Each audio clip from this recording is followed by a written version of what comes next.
നമസ്കാരം.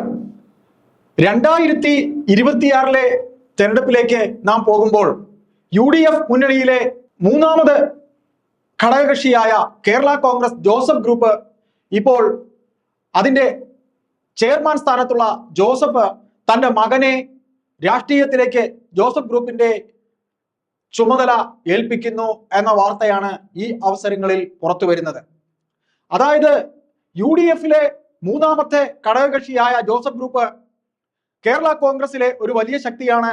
UDFിലെ ഒരു വലിയ ഘടകകക്ഷിയാണ് ജോസഫ് ഗ്രൂപ്പ് കെ എം മാണിയുടെ മകൻ ജോസ് കെ മാണിയെ തങ്ങൾക്കൊപ്പം കേരള കോൺഗ്രസിൽ UDFിലേക്ക് വരാനായി വിളിച്ചുകൊണ്ടിരിക്കുന്ന ഈ അവസരത്തിൽ കേരള കോൺഗ്രസിലെ ജോസഫ് ഗ്രൂപ്പ് മക്കൾ രാഷ്ട്രീയത്തിലേക്ക് മാറുന്ന വാർത്തകളാണ് വരുന്നത്.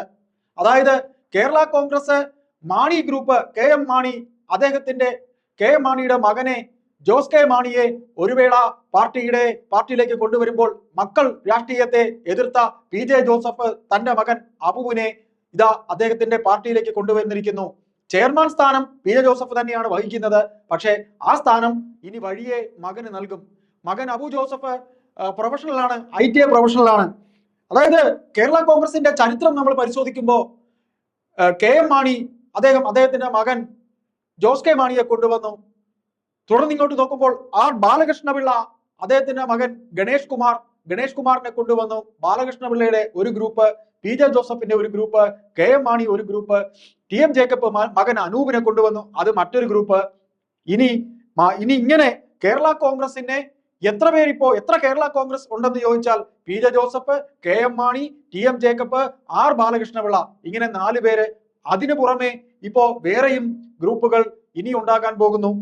അതായത് ഈ പറയുന്ന രീതിയിൽ PJ ജോസഫ് മകനെ കൊണ്ടുവരുമ്പോൾ, പാർട്ടിയുടെ തലപ്പത്തേക്ക് കൊണ്ടുവരുമ്പോൾ, തൊടുപുഴയിലാണ് PJ ജോസഫ് ഇതുവരെ മത്സരിച്ചിട്ടുള്ളത്. തൊടുപുഴ അദ്ദേഹത്തിനെ ഒരിക്കൽ തോൽപ്പിച്ചിട്ടുമുണ്ട്. ഇപ്പോ PJ ജോസഫിന്റെ ഒപ്പം നിന്നിരുന്ന ഫ്രാൻസിസ് ജോർജ് ഒരു വേള അദ്ദേഹത്തിൽ നിന്ന് മാറിയിരിക്കുന്നു. അങ്ങനെ മോൻസ് ആണ് ഇപ്പോൾ PJ ജോസഫിന്റെ ഗ്രൂപ്പിലെ ഏറ്റവും ഇപ്പോൾ തലപ്പൊക്കമുള്ള നേതാവ്. മോൻസ് ജോസഫ് ഇപ്പോൾ കടുത്തുരുത്തിയിലാണ് മത്സരിക്കുന്നത്.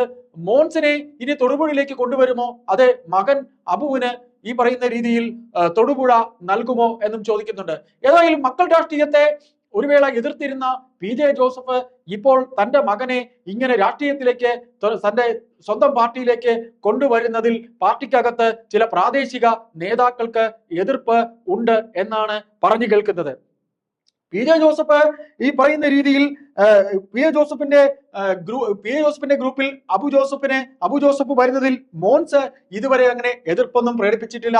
എന്നാൽ മക്കൾ രാഷ്ട്രീയം ഇനി അതായത് നേതാക്കളുടെ മക്കൾ വന്നു കഴിയുമ്പോൾ ആണ് രാഷ്ട്രീയത്തിനകത്ത്, ഈ പാർട്ടിക്കകത്ത് പ്രശ്നങ്ങളൊക്കെ തന്നെ ഉടലെടുക്കുന്നത്. ഉദാഹരണത്തിന് കോൺഗ്രസിന്റെ കാര്യം തന്നെ എടുക്കുമ്പോൾ K കരുണാകരൻ എന്ന നേതാവും അദ്ദേഹത്തിന്റെ ശിഷ്യഗണങ്ങളും 1980-കൾക്ക് ശേഷം അങ്ങനെ തിളങ്ങി നിൽക്കുമ്പോൾ ആണ് മകൻ മുരളീധരൻ രംഗത്തേക്ക് വരുന്നത്. 80-കൾക്ക് ശേഷം 90-കളിൽ, അങ്ങനെ 90-കളിൽ മകൻ വരുമ്പോൾ മകൻ വന്ന് തങ്ങളുടെ സ്ഥാനം പോകും എന്ന് കരുതി കോൺഗ്രസിൽ തിരുത്തൽവാദികൾ ഉണ്ടായ നാം ഓർക്കുന്നുണ്ട്. G കാർത്തികേയൻ, രമേശ് ചെന്നിത്തല, MA ഷാനവാസ് അടങ്ങിയ ടീം.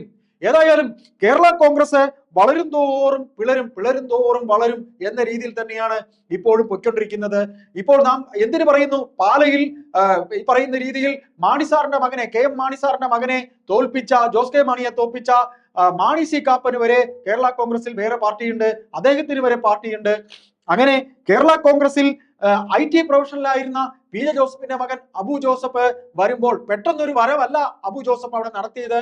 അബു ജോസഫ് ഈ പറയുന്ന ഒത്തിരി കാര്യങ്ങൾ, കോട്ടയത്ത് ഒരുപാട് പരിപാടികൾ, PJ ജോസഫിന്റെ ധർണകളും ജോസഫ് ഗ്രൂപ്പിന്റെ ധർണകളും മറ്റു കാര്യങ്ങളിലും ഒക്കെ ഉദ്ഘാടനം ചെയ്യുകയും പാർട്ടിയുടെ സംഘടനാ കാര്യങ്ങളിൽ ഇടപെടുകയും മകനെ ആദ്യം സംഘടനാ കാര്യങ്ങൾ പഠിപ്പിക്കാനുമാണ് PJ ജോസഫ് ഏൽപ്പിച്ചത്.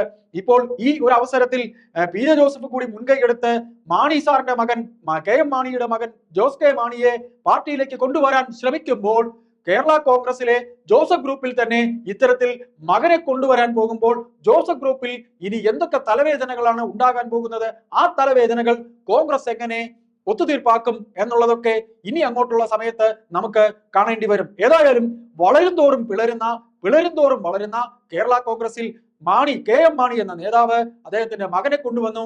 പാർട്ടിയിൽ അങ്ങനെ പല നേതാക്കളും അതിൽ നിന്ന് കൊഴിഞ്ഞുപോയി. അതിലൊരാൾ തന്നെയാണ് പി ജെ ജോസഫ്. ഒരു വേള പിണങ്ങി നിന്ന P J Joseph K M മാണിയോട് അടുത്തിട്ട് പിന്നീട് അകന്നു പോയതാണ്. ഇന്നിപ്പോ പി ജെ ജോസഫ് അദ്ദേഹത്തിന്റെ മകനെ കൊണ്ടുവരുന്നു, ആർ ബാലകൃഷ്ണപിള്ള അദ്ദേഹത്തിന്റെ മകനെ കൊണ്ടുവന്നു, ടി എം ജേക്കബ് അദ്ദേഹത്തിന്റെ മകനെ കൊണ്ടുവന്നു. അവരെല്ലാവരും തന്നെ ഇപ്പോ അധികാര സ്ഥാനങ്ങളിൽ അല്ലെങ്കിൽ MLA-മാരായിട്ടെങ്കിലും തന്നെ ഉണ്ട്.